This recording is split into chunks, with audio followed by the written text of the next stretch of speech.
Hi, I'm Georgia, and I'm going to talk about my experience with anxiety.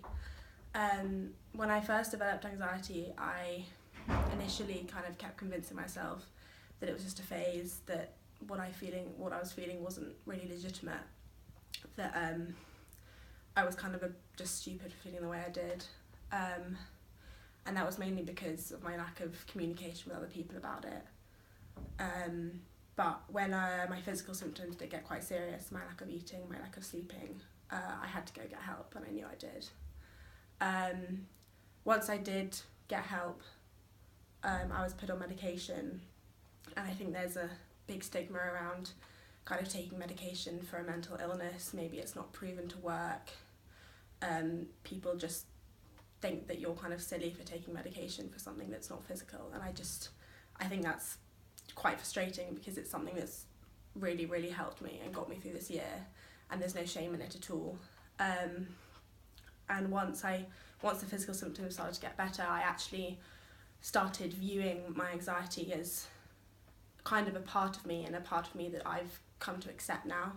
The thing with anxiety is it feels really, really out of your control, but what is in your control is how you see it. So once I started to kind of accept that I couldn't change anything about it, I could actually look at the positives of my experience. And I think it's quite a weird thing to say, like, the positives of having a mental illness people don't really talk about, but actually I've come to see how it's impacted my life in both a bad and good way. So I feel like I've become a lot kinder to myself. When I'm having a bad day, I know that I'm not blaming myself for not being able to do simple tasks.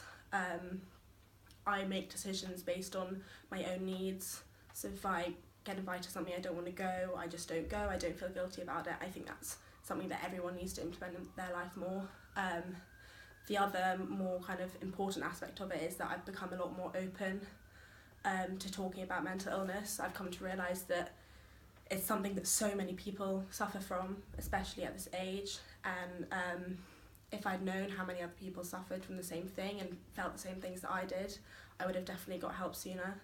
I can also kind of recognise symptoms in other people. I've actually helped a few of my friends go through mental illnesses as well, and been there for them because I understand how they feel, and that's something that's been quite rewarding in a way. Like, it feels like I'm actually having an impact. So yeah, I think for me it definitely has got brighter, and for anyone feeling the same thing, I just really encourage you to reach out to other people, because there will be other people out there that feel the same thing, and they'll make you see that what you're feeling is totally legitimate. You're not crazy, you're not wrong for feeling anything, and there's no shame in it. So yeah, it does get brighter.